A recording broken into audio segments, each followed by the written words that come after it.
Minggu yang lalu ya pernah tengkar dengan teman tetangga. Oh gitu. Ya? Oke. Betul. Terus kemudian selang kira-kira pas malam Jumat bangun tidur, ya Mbak terasa bagian pinggang di sini sakit, betul? Agak-agak sakit. Mbak terlalu terus murung terus, sering marah-marah, ya. Oke, kalau gitu kekuatan penyakit itu akan saya coba ambil melalui ini. Tolong cek dulu telur, apakah ada cacat atau tidak? Nggak ada. Oke, kalau gitu tolong pejam mata. Bayangkan dirimu sendiri dalam kondisi sehat, bugar. Oke, tarik nafas. Lagi, tarik nafas. Lepaskan. Hah, gitu. Hah. Oke. Oh. Apa yang ada di dalam? Nah, ini bentuk energi. Oh gitu. Energi. Energi akan berubah sesuatu.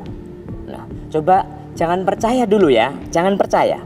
Barang siapa mudah percaya, mudah dibohongi, mudah ditipu. Untuk itu buktikan. Saya pecahkan ya? Ya, silahkan pecahkan aja di sini. Dibuka, ada apanya? Loh, kok ada paku? Ada paku berkarat, pemirsa. Nah, ini ternyata di dalam telur ada paku berkarat. Loh, kok bisa masuk? Ya, itu karena Ini tenaga penyakit dalam. saya. Itu tenaga dalam saya.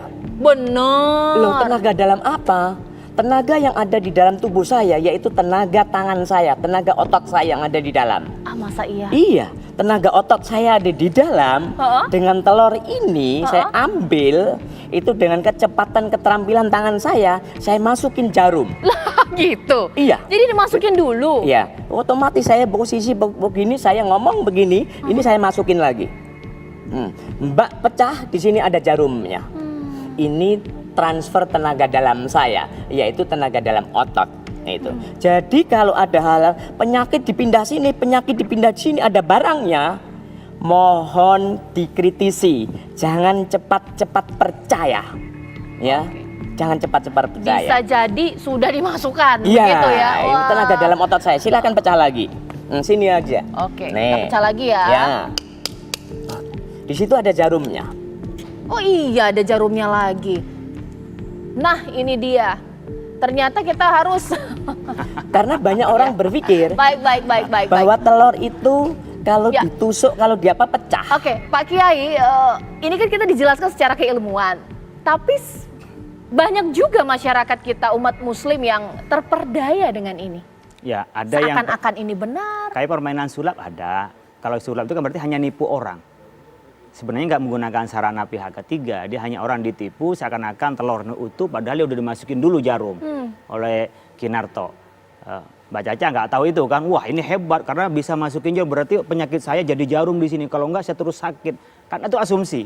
Nah, tapi ada juga yang memang menggunakan kekuatan jin, kekuatan yang memang cepat, dia secepat angin, secepat dengan cahaya dia, sampai. Memang ada pakai satu. Nah, jin itu biasanya awal-awalnya manut saja, manut-manut, lama-lama dia minta tumbal. Tumbalnya diantaranya kalau tidak zina, mencuri, ya, membunuh orang, lama-lama dia tuh berubah menjadi kejahatan, itu biasanya. Dan ketika berteman dengan jin kadang-kadang bisa meramal orang ke depan, karena dia sering mendengar dari percakapan dari malaikat itu, lalu dia ditransfer kepada temannya itu seakan-akan, wah Anda nanti akan mendapatkan begini, Anda nanti akan menjadi orang kaya, Anda akan begini. Itu sebenarnya jin kadang-kadang benar, kadang-kadang tidak. Awal-awalnya benar, lama-lama dia minta tumbal. Oke, nah Pak Pri, ini kan sudah dipraktekkan ya, ternyata ilmu perdukunan ada juga, ini adalah teknik, meskipun memang tapi kita percaya bahwa itu sudah mengakar dan dipercaya oleh masyarakat. Bagaimana?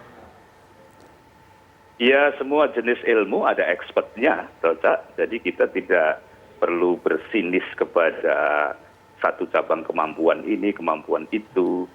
Yang membedakan adalah orientasi kemaslahatannya, ya. Jadi mau dukun dengan orientasi-orientasi tertentu itu bisa soal yang terpisah dengan kemampuannya, ya. Nah, penting sekarang ini sebetulnya mengedukasi publik orientasi semacam apa yang dianjurkan, ya. Ki Sunarto tadi sudah memberi kita sebuah peta bahwa dukun itu kalau terminologinya begitu itu duduk untuk kun itu guru itu, ya.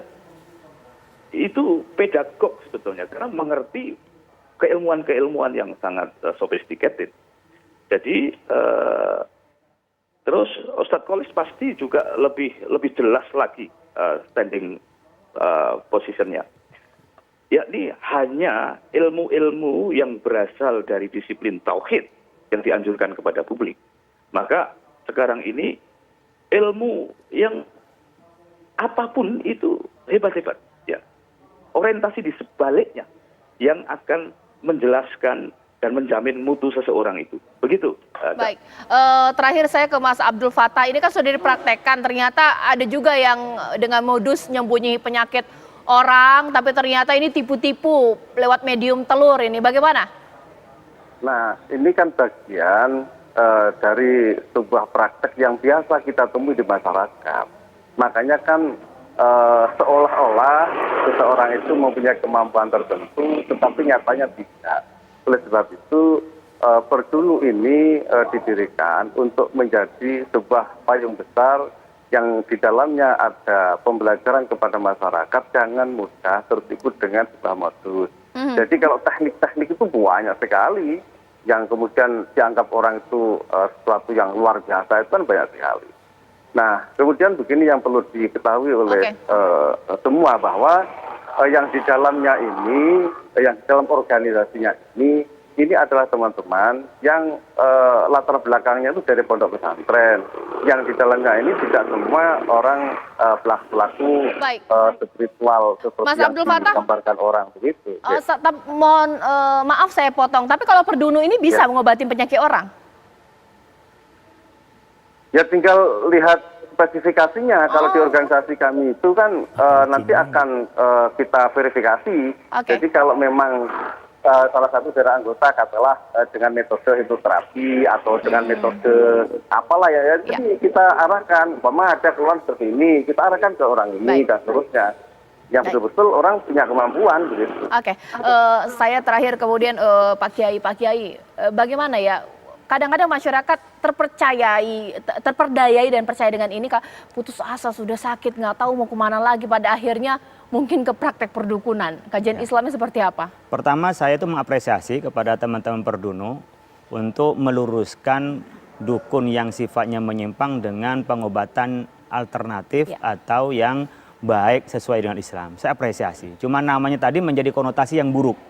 Harus diganti ya? Harus diganti. Jadi biar tidak niat baik itu tidak melulu pasti mendapatkan kebaikan, tapi harus dengan cara yang baik.